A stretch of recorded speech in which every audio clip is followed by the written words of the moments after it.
Lunes 9 de marzo de 2026. Arrancamos de inmediato con esta edición de Panorama de Noticias. Vamos directo a lo que está pasando ahora mismo en la provincia de Misiones, porque hay información urgente sobre el clima y cómo esto está afectando el tránsito. Para que lo tengan en cuenta quienes están saliendo de casa, hay una alerta amarilla por tormentas vigente en toda la provincia. Exactamente, estamos hablando de una jornada que viene muy inestable. Va a predominar el cielo nublado y hay una altísima probabilidad de lluvias fuertes con actividad eléctrica. Una lluvia que va a ir y venir durante todo el día. Y en cuanto a las temperaturas, tampoco da tregua el calor húmedo. Estamos manejando mínimas de entre 21 y 24 grados y, las máximas van a trepar tranquilamente hasta los 30 o 31 grados, con algo de viento norte. Claro, y con este panorama de agua constante, el estado de las rutas se vuelve un tema central.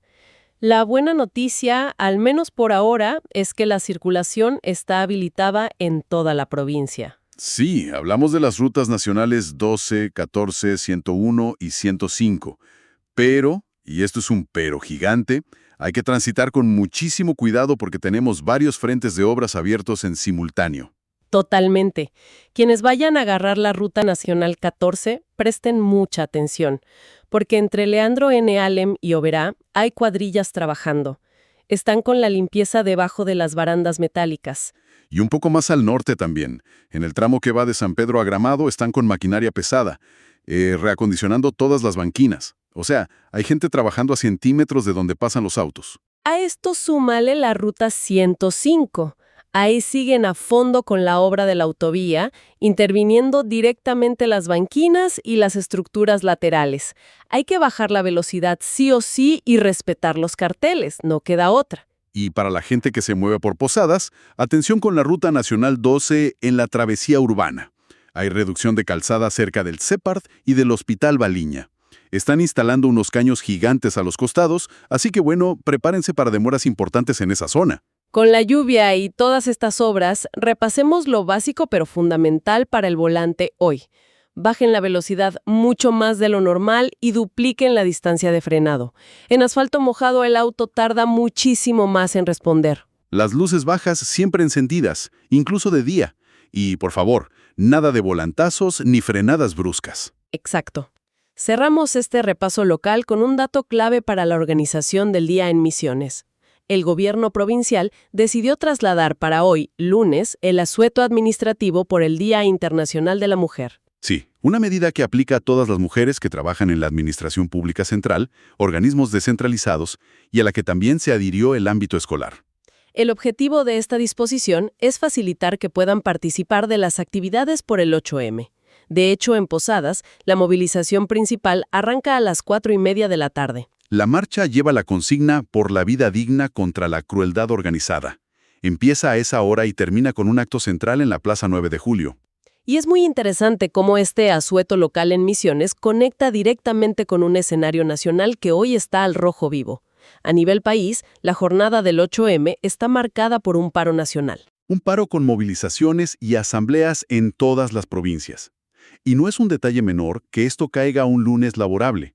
Lucy Caballero, del colectivo Ni Una Menos, explicó que hacerlo en este día busca generar una confrontación abierta. Claro, el objetivo es visibilizar el reclamo frente a las políticas económicas del gobierno central. Y fíjate quiénes están sumando a esta medida.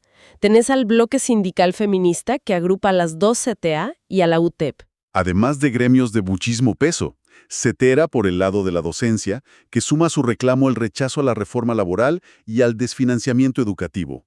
Y ATE, representando al sector estatal. Desde ATE fueron muy contundentes. Su secretaria adjunta declaró que las mujeres son el sector más precarizado y que el Estado tiene una deuda directa con ellas. Hasta la CGT se alineó con este mensaje, señalando que el ajuste económico recorta derechos y no reconoce las tareas de cuidado. Ahora, la respuesta del gobierno de Javier Milei frente a todo esto fue diametralmente opuesta. Y no dejó espacio para grises. Para nada. A través de las redes oficiales de la Casa Rosada, publicaron un video institucional donde directamente califican al feminismo institucional como una estafa millonaria. Según la postura oficial que plantea el Ejecutivo en este material, una causa que originalmente era legítima fue utilizada a lo largo de los años para armar una estructura estatal enorme. Y el video sostiene que el único fin de esa estructura era financiar la militancia política partidaria. Es un choque de visiones absoluto. Totalmente. Y para entender dónde estamos parados realmente, más allá de los discursos cruzados, siempre viene bien mirar los datos duros. El Centro de Economía Política Argentina, el CEPA, acaba de sacar un informe sobre el último trimestre. Los números son bastante reveladores.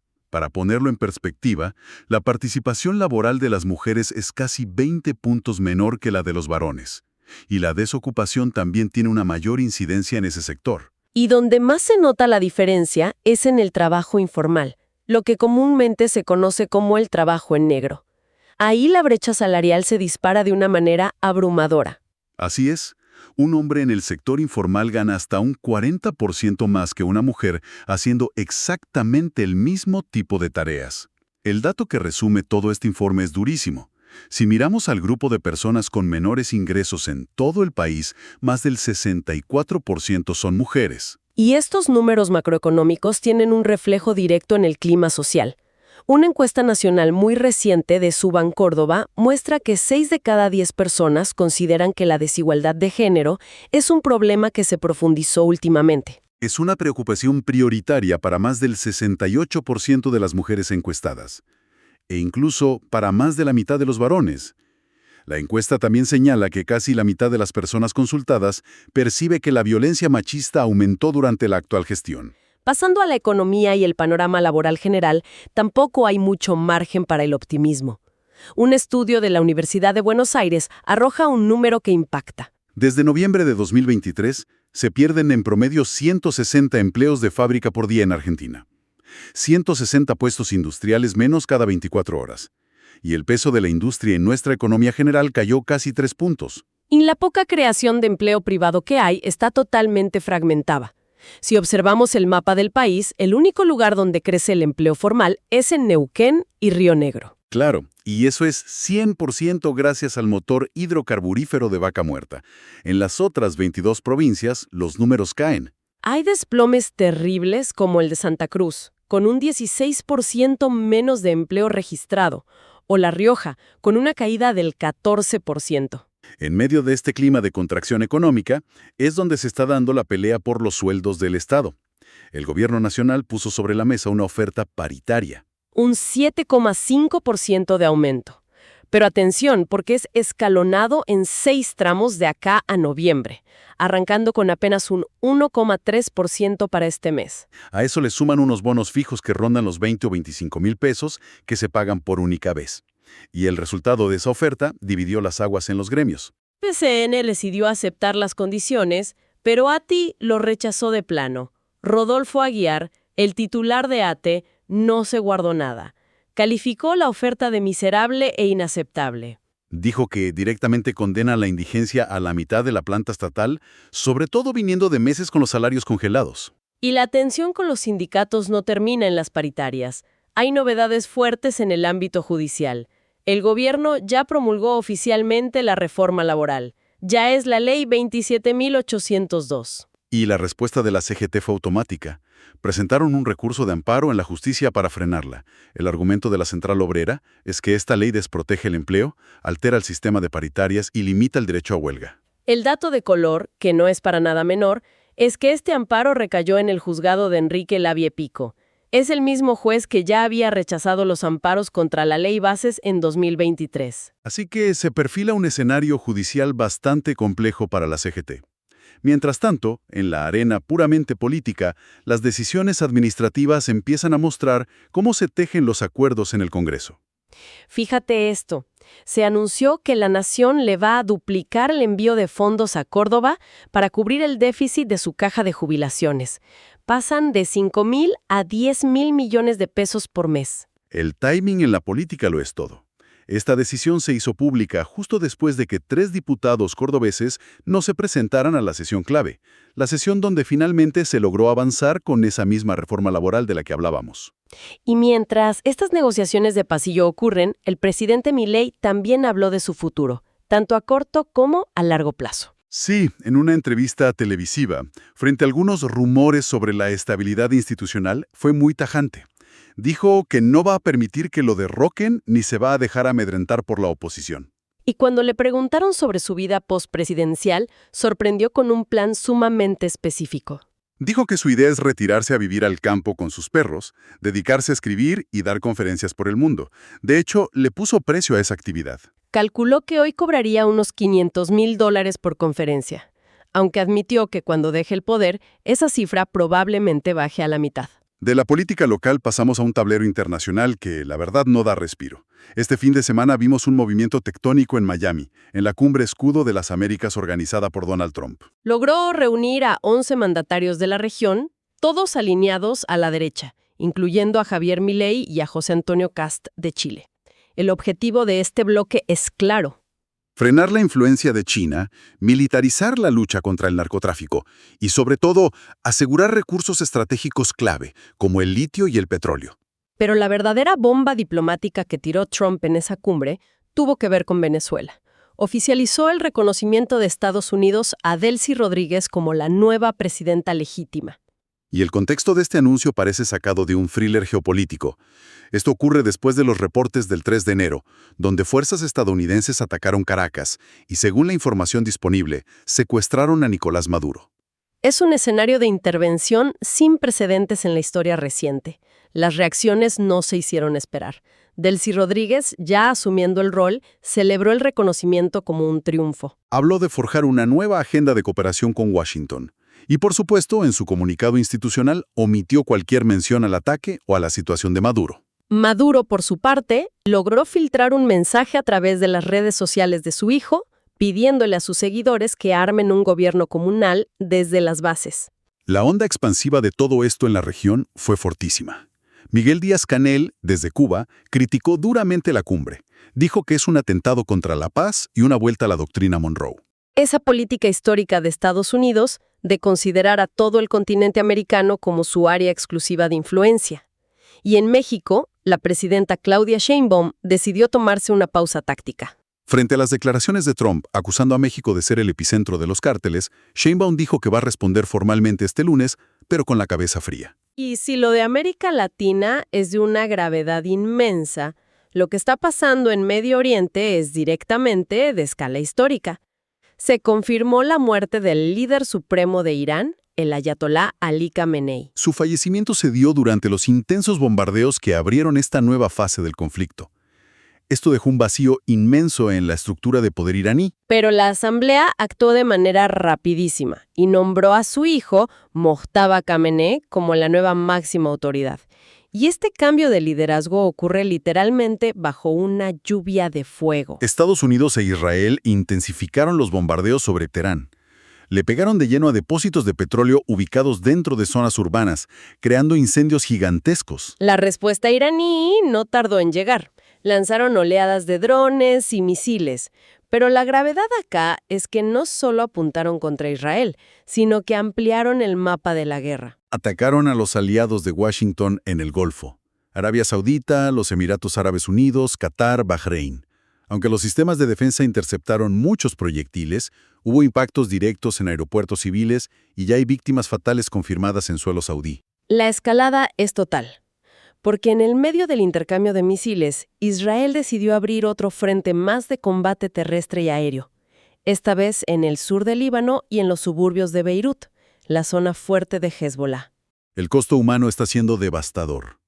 En el Líbano, las cifras ya se acercan a los 400 muertos, y hay cientos de miles de desplazados. La Organización Mundial de la Salud está denunciando una crisis humanitaria gravísima. Ya confirmaron al menos 13 ataques directos contra hospitales en la zona de conflicto. Y del lado iraní, la Cruz Roja local habla de un saldo de entre 1.300 y 1.500 muertos, lo que está provocando un éxodo masivo de civiles hacia la frontera con Turquía. Frente a todo este caos desatado en el Golfo Pérsico, la Cancillería argentina tuvo que activar protocolos de emergencia para evacuar ciudadanos. Lograron coordinar la salida de 248 argentinos que residían en los Emiratos Árabes Unidos.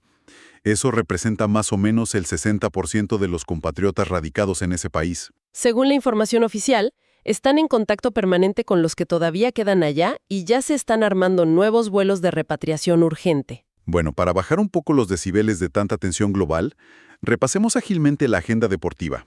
Arrancó la temporada de la Fórmula 1 en Australia. Y Franco Colapinto terminó la carrera en el puesto 14.